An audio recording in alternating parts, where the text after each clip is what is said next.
I had no idea you were keeping so much to yourself. We're married, so we should share everything. Hiding things from me while acting superior is even worse. My husband and mother-in-law spoke as if they were right, and it disgusted me. I decided to face them with the truth. By the way, have you looked at whose name is on the documents? My name is Lillian, and I'm 42 years old. I've been married for 17 years. Before marriage, I worked at a company but left my job to work part-time at a supermarket after getting married. I met my husband, Easton, at work, and at first, I thought he was kind and normal. That changed about 6 months into our marriage. One evening, while I was making dinner, my mother-in-law suddenly showed up unannounced. Easton wasn't home yet, so I assumed something urgent had brought her over and let her in. The moment she saw the living room, she sighed loudly. "Lillian, are you just sitting around watching TV at this hour? Easton is working hard and sweating at his job. Don't you feel guilty?" I had been making dinner but had paused to watch TV for a moment. I explained that I'd done my housework in the morning, worked part-time, shopped, and was now preparing dinner. Despite feeling irritated, I politely apologized. She scoffed dramatically and went into the kitchen. Then she started criticizing dinner. "Is this all you're making for Easton? He works so hard, and this is what you give him? Curry and salad? Half-hearted meals like this? What did you even learn at home?" Her comment about my upbringing hurt me deeply. Frustrated, I asked, "Did you need something?"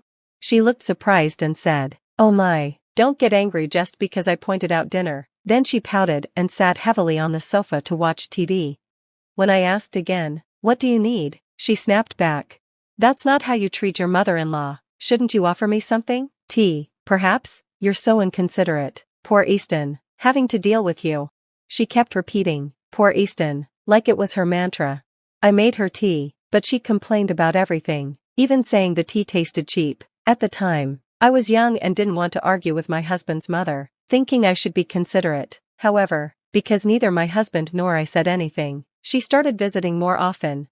Each time, she complained about my cleaning, called me lazy, and criticized how I managed the house. Her constant criticism wore me down, and I decided to talk to my husband about it. "Can you ask your mom to visit less often?" I asked him. "Why, does it bother you that much when she comes over?" he replied. "You've seen it. No matter how much I clean or cook, your mom always complains about me." "Well, mom just wants you to work harder, Lillian. That's why she's strict with you," he said dismissively.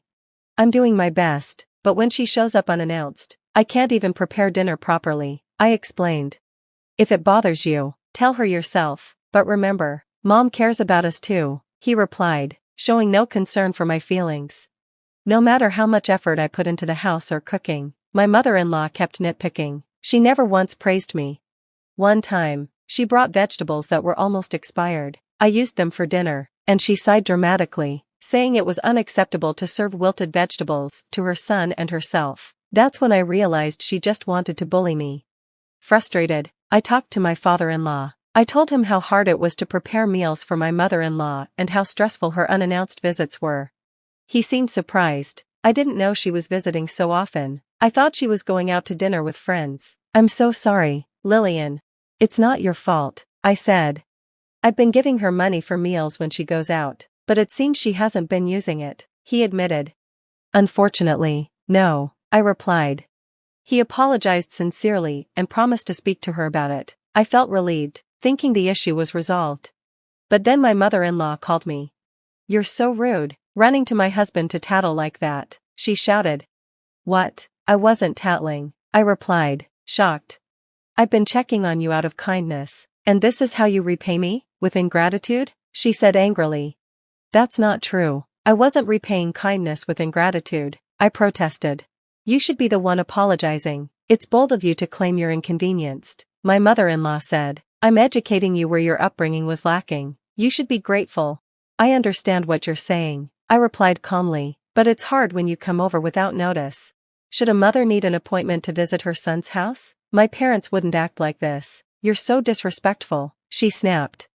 "As a daughter-in-law, you should adapt to your husband's family's rules."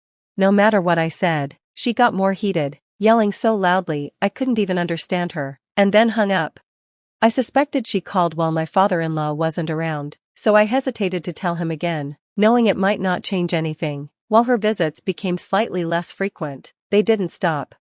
My husband, Easton, seemed happy to complain about work to her and soak up her sympathy. He had no intention of asking her to visit less often. Their bond only encouraged her, and they both started blaming me together. Lillian, you don't show enough respect to Mom, he said. That's right, Easton, tell her more, my mother-in-law added cheerfully. I'm earning the money, yet I only get a small allowance, he complained.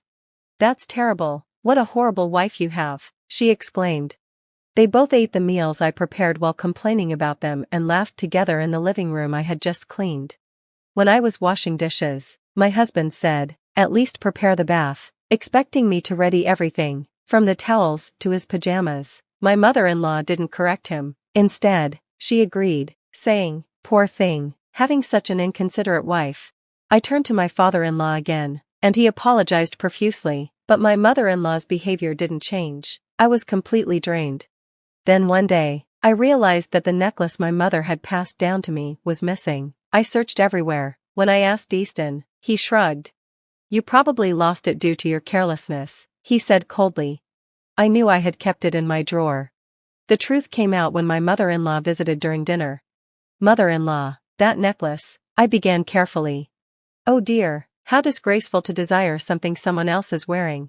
Around her neck was the very necklace I had lost. Its unique design made it unmistakable.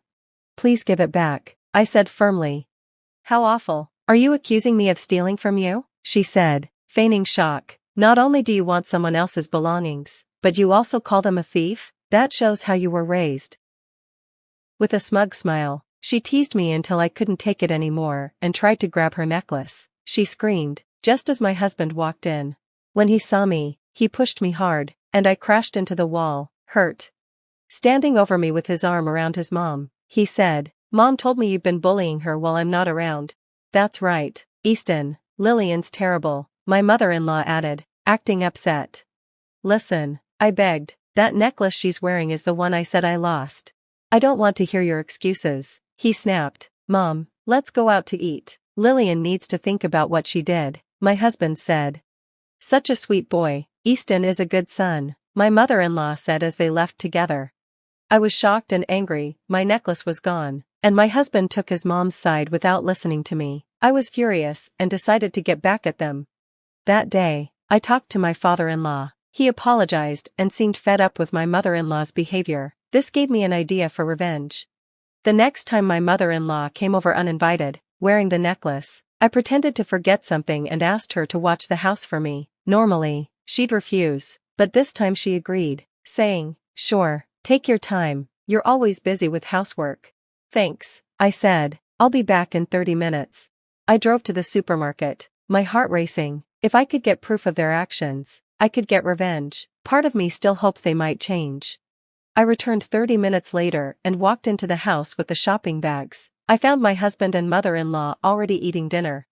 "You were late, so we started without you," my husband said casually. "Today's dinner is simple. Don't you feel bad for Mom?" "But I asked her to watch the house," I argued. "No more excuses. Be careful next time," he snapped. I sighed, frustrated. I looked at the kitchen. The pot only had a few vegetables left. They hadn't even saved me any food. I realized they would never change. After cleaning up dinner, I checked the trap I'd set earlier. Sure enough, it had been triggered. My husband noticed and gave me a mocking smile, just like his mom showing off the necklace. I couldn't help but laugh. My plan for revenge was almost ready. On my husband's day off, my mother-in-law called me into the living room. She and my husband were acting excited, ready for their next scheme. I sat down, pretending to be clueless. "Why didn't you tell us?" my husband asked. "Tell you what?" I replied. "About the bank book. If you had that much money, you should have told us. Now you can share some of it with Mom," he said, smirking. "I don't know what you're talking about," I answered calmly. "Don't act dumb, we're talking about your bank book," he insisted. "Oh," I said, pretending to understand. They spread some papers on the table. "We bought a new two-family house, we're all moving in together," my husband said. "What do you mean?" I asked, confused. "You're so slow. We already signed the contract using the money from your bank book. It's easier to buy it all at once," he explained. "Why would you do that without asking me?" I asked. "Lillian, you don't like Mom, do you?" That's why you don't want to live together, my mother-in-law accused. Stop being rude to mom, my husband scolded. Who's being rude? Using my money without asking is disrespectful, I replied. People with bad manners always talk back, my mother-in-law sneered. I held back a laugh. They didn't know what was coming. We already signed the contract, so it's too late to change, my husband said smugly. By the way, this is shared property now, you can't complain. Did you check the name on the bank book? I asked casually. Their smiles froze. What do you mean? My husband asked nervously. I laughed, unable to hold it in. They checked the name on the bank book, and their faces went pale. What's going on? My husband stammered. It's exactly what it looks like, I said. Why is it in someone else's name? I never said it was mine. Did you steal Dad's bank book? Thief, my husband shouted. Thief? You're the ones who opened a locked drawer and took it. Who's the thief now? I shot back. You were hiding it, my mother-in-law accused. Is it okay to steal things that are important to someone? I guess that's how you were raised, I replied mockingly. Don't talk back to mom, my husband yelled. Do you know why father-in-law gave me the bank book? I asked. Why? They both said, confused. I explained. Father-in-law knew how much you've been spending and even took time off work for a vacation. Your boss called me, shocked, when I told him the truth. They exchanged nervous glances, realizing they were in trouble. The doorbell rang. It was my father-in-law. Why are you here? My husband asked, startled. I told you not to cause trouble for Lillian, my father-in-law said firmly. But she had your bank book, my husband argued. So what? Stop calling her she. I didn't raise you to be this rude. It's embarrassing. If you can't respect your wife, what's the point of being married? But she doesn't respect me, my husband protested. Are you serious? Lillian has worked hard to support this family while you and your mom treat her badly. I've let you do what you want with money, but this is too much. Do you really think this is acceptable? My father-in-law said. As my husband and mother-in-law tried to make excuses, my father-in-law shut them down. They were silent. Finally, my father-in-law said, I gave the bank book to Lillian as a payment for all the trouble you two caused her. Now you've stolen money to buy a house? What more should I do for you? Neither of them could say anything. My father-in-law took my mother-in-law home, and I grabbed the necklace from around her neck. My husband finally realized the truth and made his mother apologize. Once they left, I handed my husband the divorce papers. Why? He asked, still shaken. After everything, do you really think we can stay married? I said. But you're only mad at mom, he protested. No, I'm disgusted with you too, I replied. I won't agree to a divorce, he shouted. Then we'll go to court. Everything you and your mother did will come out. The video of you two breaking the lock and stealing the bank book? It'll be shown in court and to your company. He turned pale. You're lying. You're calling others thieves after doing that? What kind of upbringing leads to that? I teased. My husband couldn't argue anymore. You'll need to repay the $300,000 you stole from your dad, plus compensation and court fees, I added. What will you do? He muttered. Why are you so cruel? You still don't get it? Want another lecture from your father? I said. With no choice, he signed the divorce papers, and I was free. As for the stolen money, my father-in-law said I could keep it as both compensation for all the trouble and as a reward. Under his supervision, my ex-husband and ex-mother-in-law had to work hard to repay him 60 million yen. Later, I got an email from my ex-husband, begging for a second chance. I ignored and deleted it.